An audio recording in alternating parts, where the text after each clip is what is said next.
Hello, my fellow Kerbal nuts, and welcome back to Kerbal Space Program. In the last episode, we got new science, and we attempted to launch our first unmanned probe into orbit with disastrous results both times. But both times, the probe came back with beautiful science, so we can unlock something new. Okay, advanced landing, advanced exploration, which would be quite useful for science gathering purposes. You also can get these small decouplers in the small fuel tanks, which is very useful. You get specialized control for the Mark II command pod, which seats 3, which means I could bring a scientist, an engineer, and a pilot, which would be quite cool. Also get me the reaction wheels, small stuffs, and other things. What does the lander can have anyway? Lightweight, non-atmospheric landers. Seats a single occupant. Novel, full-body crumple zone. Pretty cool. I love the little descriptions of these things.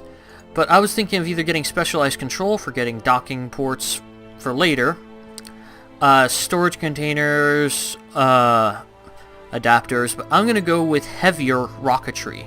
Because you get the skipper engine there. And the skipper engine is very good. You also get the Vesta, the Maverick. You get some pretty good nose cones. Pretty good liquid fuel tanks as well. And the Thor. So I'm going to do that. So in this episode, what I want to do is I want to try to get the satellite set up, and I also want to try to set my Kerbals on a path for the moon. But I want to try to get enough science to get the Mark III command pod first, so I'm going to do the science first. So I'm going to go ahead and rebuild the probe and eat these 3 pieces of Reese's Pieces, and I will get right back to you. Okay, I am back, and my solution is simple. Bigger and better. I'm using my new Thor rockets, and I'm using a special adapter decoupler to adapt from 1.5 meters to 2.5 meters. And I'm using the new Maverick 1400 thrust engine with a large fuel tank and the Thor rockets. And then they'll decouple into a stage with fuel tank, an LV909 engine, RCS, an inline adapter, and all that fun stuff. So we're going to go ahead and launch it now. And hopefully this goes a little bit better. If this will load. Come on. Let me load. Alright, we're just going to go ahead and wait until daytime is fully upon us. Oh god, I skipped too far ahead. There we are. Daytime is fully upon us. And we still have plenty of No, we don't. I have to redo this because I killed all my electrical charge because I didn't bother to extend my solar panels while we waited. So let's go ahead and hit a... I didn't mean to hit abort. Brakes.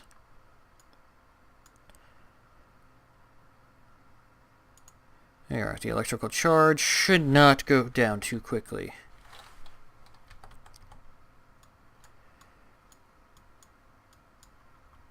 So I think I skipped like 3 days by accident.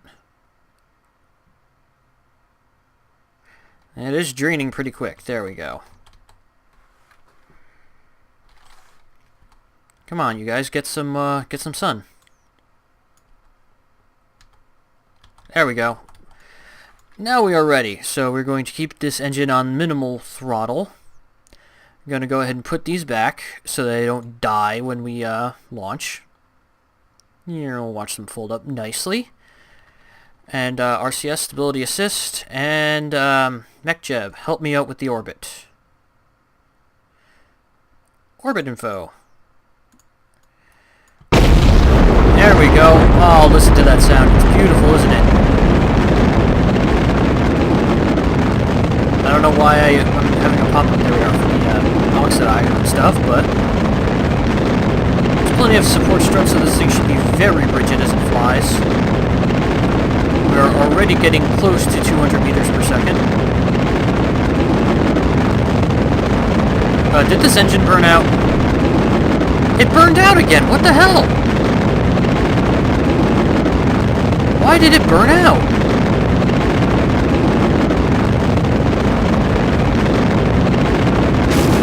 There we go. No? Not gonna tell me its status, is it?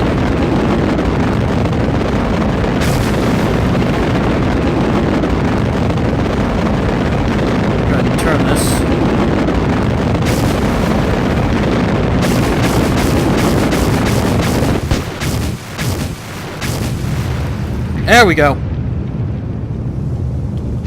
Decouple those. Okay. What's my time? Oh, my time to apoptosis is actually pretty large. Let's go ahead and do one of those. What's my app? Oh, my apoptosis is very high. Let's go ahead and add a maneuver over here to circularize my orbit a little. Alright, what is this? 2000 and... There we are. I want to get this to just at high orbit. So... There we are. So that way I can switch between high and low orbits. Let's go ahead and get along the maneuver. I don't need to burn for very long to do this. There we go, almost there. Come on, get along the maneuver. There we are. As you can see, I've got plenty of fuel left. So if I wanted to, I could take this thing out to Mun. Very easily, actually. Because this time, everything stayed there, instead of being completely borked. Oh god. I think I'm also going to burn slightly down to circularize the orbit. Let's go ahead and time accelerate to that point. Whoa, look how high I'm going. Oh, went a little bit too far, but that's fine. And now we simply watch the orbit circularize.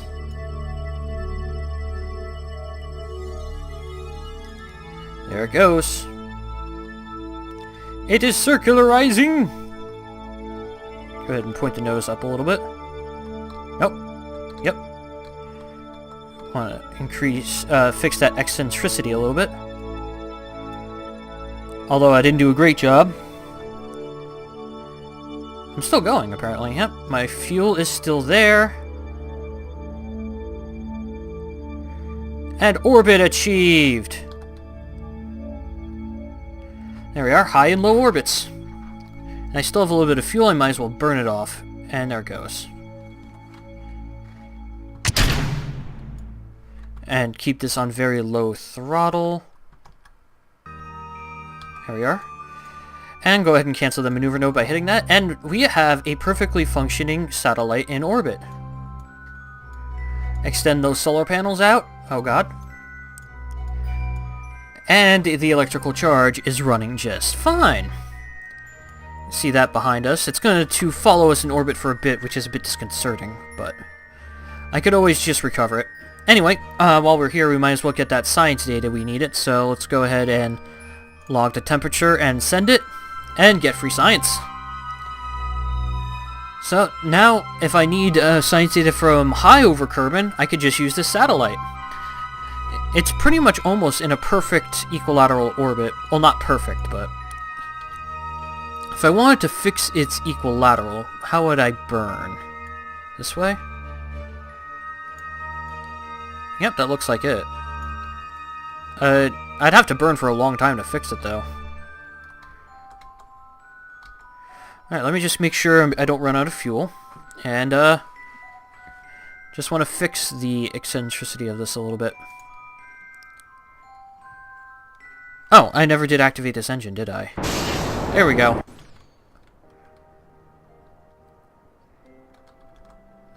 Alright, so we're just going to flatten out the orbit a little bit.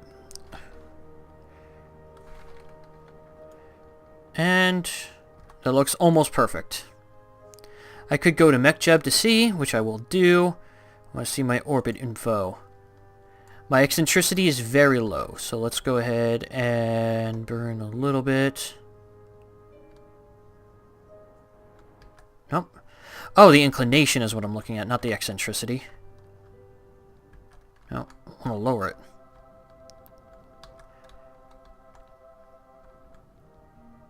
That's not lowering it, is it?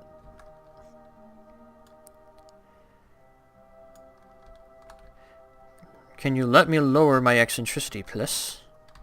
I mean, my inclination. There we go. Going on very, very low throttle to do it.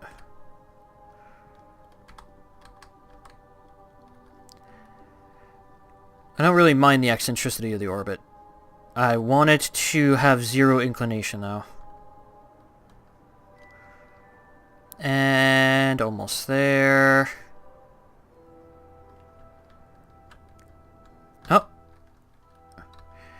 Apparently I'm not going to be able to get it at exact 0 because of the eccentricity. Let's see. How close can I get it? I think I can get it to like within 1 degree. Will I be able to, though? Yep, that's at 1 degree. It's getting very low now. Generally, for an equilateral orbit, you want to get it within a degree or 2. So, pretty good here, and my inclination is starting to shift a little bit. Nope, there we go. That is about as flat as I'll be able to get my orbit, I think. And there we go. So, now we can use this to thoroughly abuse the system here. And we don't have to worry about waste heat, I don't think. Oh god. We're generating more than enough electricity, so I'm going to go ahead and shut this solar panel a little bit. And that should lower my waste heat a little. Let's go ahead and time accelerate a little bit forward to make sure... Nope, our waste heat's still going up, so... Didn't put enough radiators on this thing, apparently.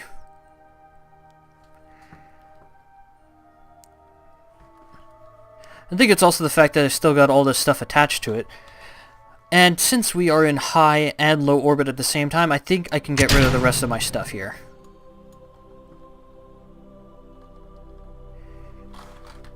Let me go ahead... No, my waste heat's still going up. Guess next time to add more radiators? Or did the... Where am I... Oh, there it is. Alright, might as well get rid of this other solar panel. Could also shut down a couple of these batteries to save emergency charge in case I do run out.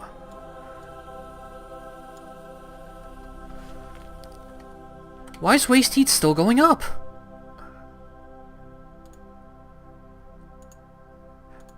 Let's go ahead and not run the torque at all.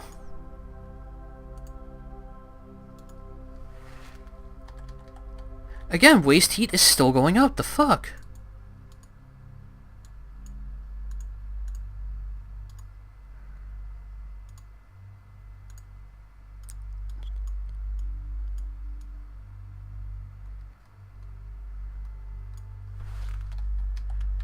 Okay, forget it. You know what? It's going up very slowly, so I think I'll be fine. I just have to keep an eye on the electricity. Okay, well, I don't know why the waste heat keeps going up, but anyway, we're going to ignore that. We're going to get, use this to spam a little science, get a new lander can, and design a lunar rocket. Nom nom nom. Hum. Okay, we are back, and I'm highly annoyed, because I went to go to the Space Center because it showed I had 2 probes. And one of them was the engine section that I had jettisoned. It was not listed as debris. So I selected one and deleted it thinking it was the engine section, which turned out was my main probe. So I had to launch an entirely new one. Its new trajectory is 79 by like 320. I ran out of fuel before I could fully correct it, but you know, it's a stable orbit, and we've gotten a couple bits of science from it so far, so we are going over here, if I can, thank you. And I normally would go for advanced exploration here, but I want the new lander cans, wherever they are. Not the lander cans, the cockpit. There it is. Oh, I need aerodynamics for that first? That's annoying. Or no, I don't. Apparently I did not need aerodynamics for that. Can I... Thank you. That will eventually get me into large control, which will give me launch escape systems, whatever a cupola module is, high visibility control room for orbital stations. Okay. Mark II lander can, which has 2 crew capacity. Very lightweight. Don't expect it to survive atmospheric entry or even a sneeze. I like that. But yeah, we are going to go ahead and quickly, because I've only got a minute left before I got to call my boss to see if I work today, design a lunar craft. And we're going to do that with the Mark II command pod, because we want everyone coming. We want Jebediah piloting it. We want Bill and Bob with us as well, because they need experience. And because this thing is quite a bit larger mass, I believe, where is the mass on this? 4.12, I need more to launch it properly. It's got like quadruple the mass of this thing, so in order for this thing to survive re-entry, I need something I don't believe I have, which is the XL parachutes. So we're going to put a standard parachute on here, and a pair of radials. 2 sets of radials, actually. And that should provide us enough to survive. Now, I could test this, but I'm lazy. Jesus, that's a big-ass radiator. Anyway, that's the command pod. Now, this is designed to land on and do experiments on the moon. So, what I need is a properly sized fuel tank. That is a bit big of a fuel tank for landing on the moon. I need one that's the right dimensions, rather. There we go. That needs to land on and come back from the moon. So, where is structural? I need 2.5 stack decoupler. And the engine. What engine will I use? The skipper is kind of inefficient. The poodle has pretty good vacuum efficiency, honestly. So I think I might use... We'll see the hypergolic one has 410, but it uses monopropellant. It uses 20 per second. Now this one, the Vesta, is very good, but it's a very small engine, so I'm going to go with the Rockamax Poodle. Okay. Now this is what's going to land on the moon. So we need this to contain science experiments, do we not? And we want to have 3 of these. I don't know which way is front on this thing, so let's just do that. That's for low orbit, high orbit, and landing. I'm not particularly keen on going into different biomes until I have rovers, so we're going to add 3 of these mystery goo containers at strategic sections, not on top.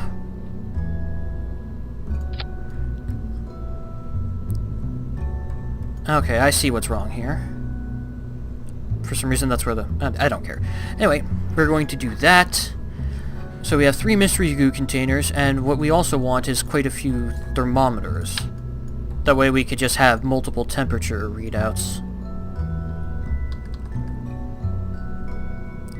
1, 2, 3, 4, 5, 6. There we go. That's a lot of thermometers, but I don't care. They barely weigh anything, they don't cost anything, so... I mean, they do cost something. Alright, now we're going to add solar panels so this thing can have power. Where are they? We want the 2x3 ones for the top here. There we go. Now, I probably also need radiators, so that should be enough solar panelage to last me.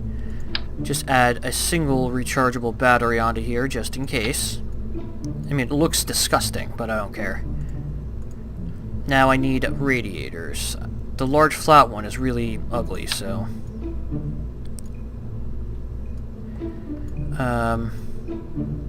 Think about just putting them right on the sides here.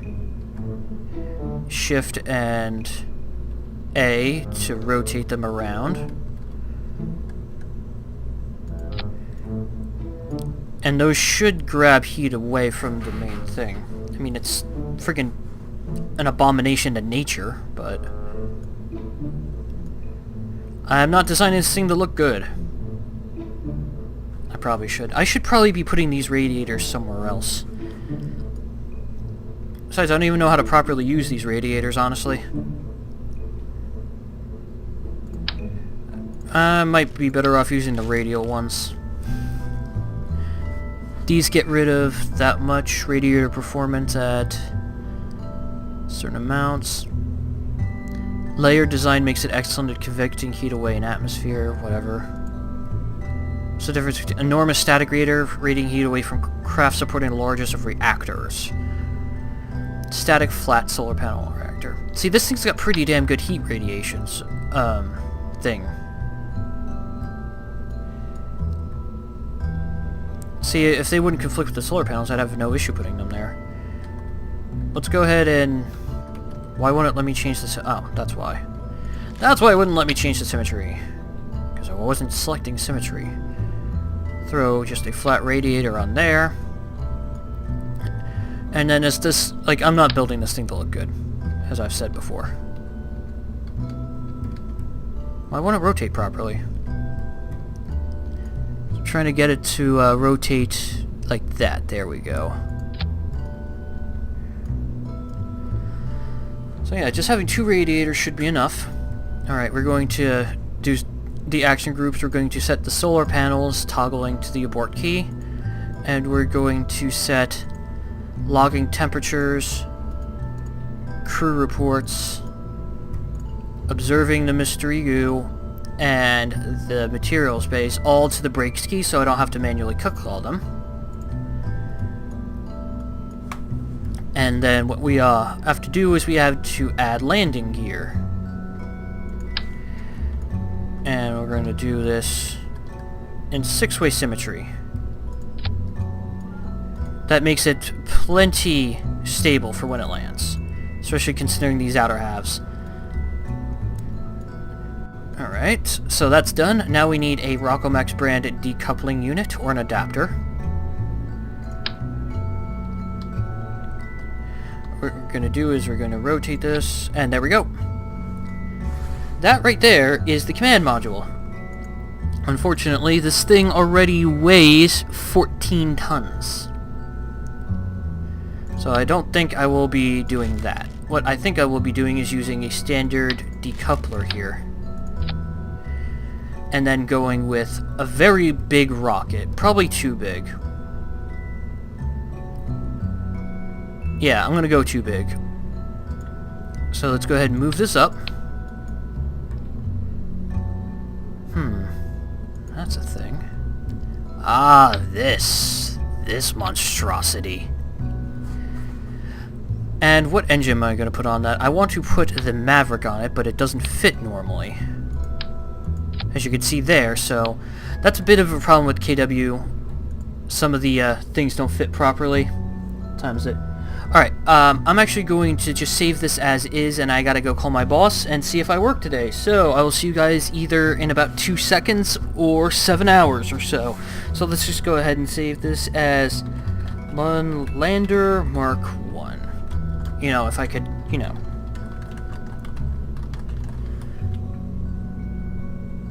Wow, there was some lag on that for some reason. Okay, I'll see you guys in a bit, hopefully.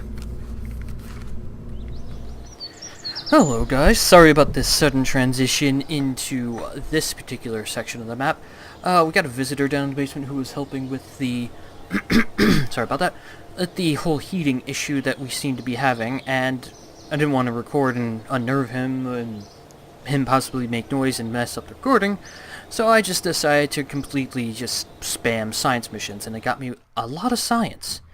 So true to my word, I have to finish off one section before moving on to the next. So that's what I'll be doing. But I will be prioritizing. I definitely want advanced exploration. And I definitely want specialized construction. So let's go back and see what that did. Hang on one second.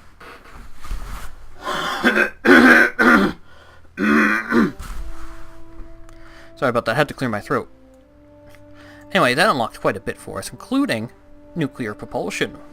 Nuclear propulsion is basically low-thrust, high-efficiency propulsion that you'll eventually be using for interstellar. By interstellar, I mean interplanetary.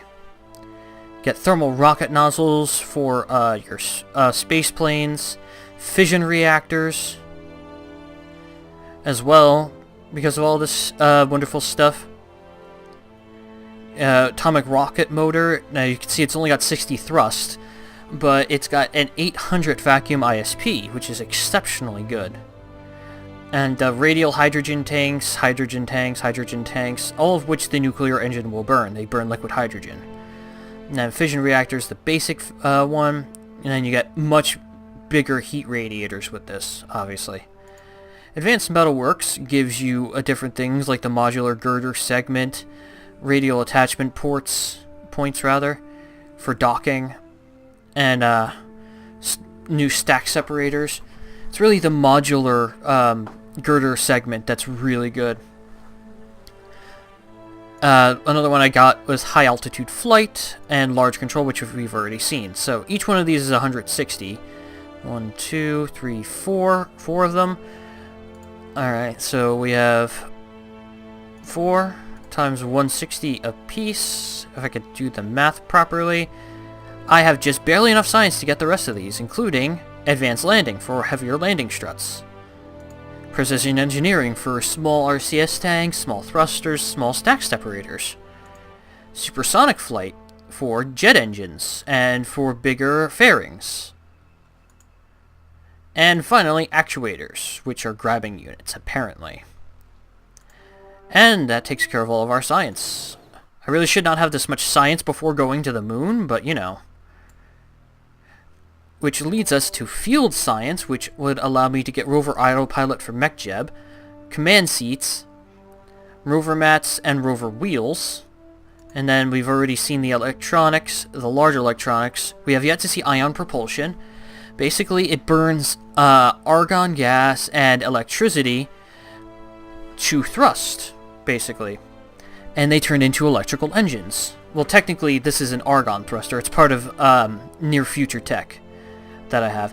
The PB ion electric propulsion system burns xenon gas. It has very low thrust, but has ridiculous efficiency as long as you have the electricity to maintain it. So it's very, very good for interstellar probes, interplanetary probes, especially considering the xenon canisters are very, very light.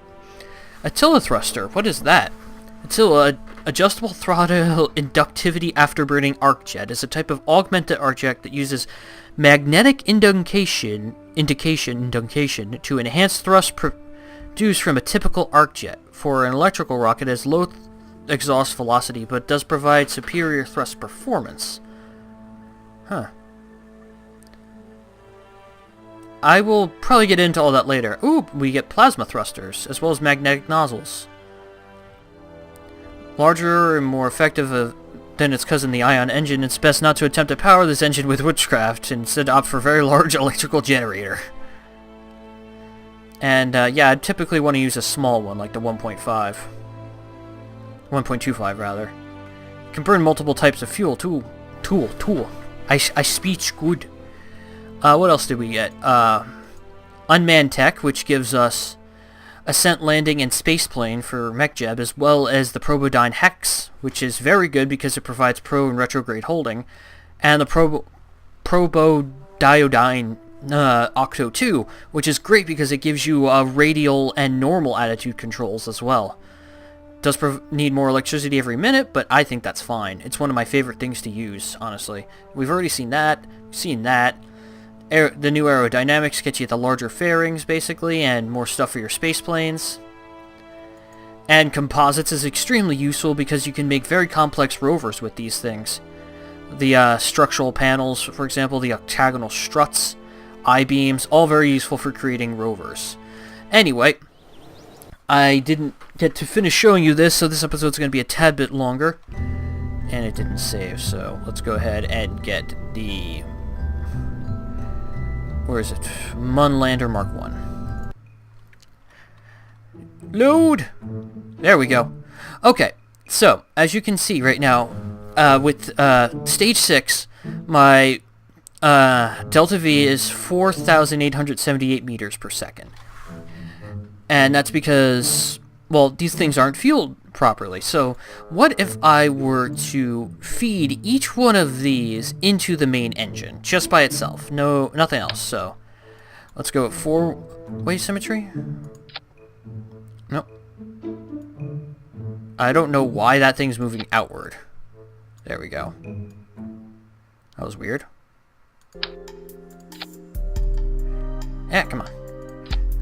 And you can see the delta V going up with each successive time. And... Come on. There we go. Our total delta V has gone up, because now in Stage 6, we have more delta V, and in Stage 4, when all of these go away, we have more delta V. So we had 4,800 something before, now we have 6,376. There's a more efficient way to do this. Let's go ahead and get rid of these, because this is monumentally inefficient. And by monumentally inefficient, I mean it's not actually that inefficient, but there's a more efficient way to go about it. Bad part about this is that now I have to deconnect all of these. There we go. Okay, so there is a more effective way to do it. Now, which one of these will decouple first?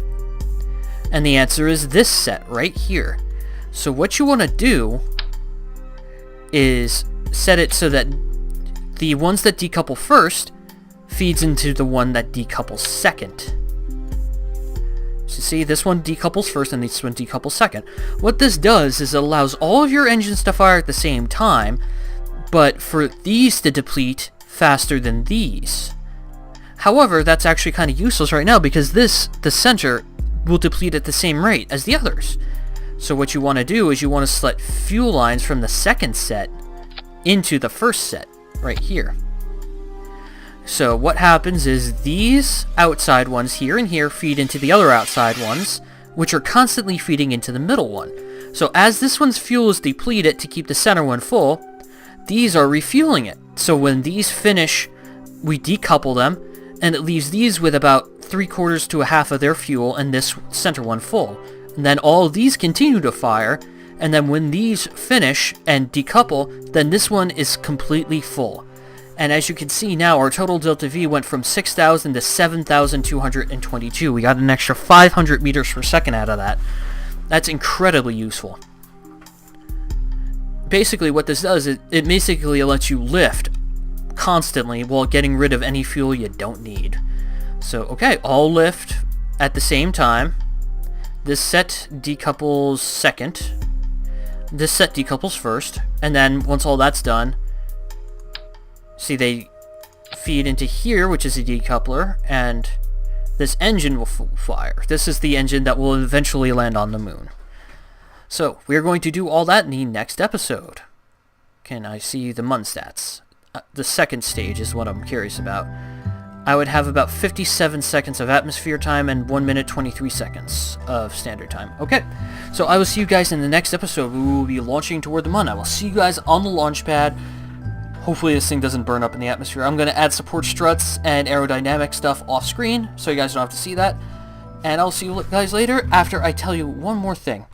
I've did some research, and it turns out the waste heat system is just not the way I thought it would be, honestly. I thought the radiators would be constantly expelling heat. Well, they're not. The radiators need to heat up in order to expel heat. So, see right here, I've got 4.44 units of waste heat accumulated, and I can have 801,000 units before things shut down due to overheating. And as you can see, this is starting to heat up. It's at 233 Kelvin out of 970 Kelvin. I believe that's Kelvin, the K, instead of 1,000. So basically, once these reach that heat, they will start expelling waste heat. So, yeah, anyway, I'll see you guys later. Take care.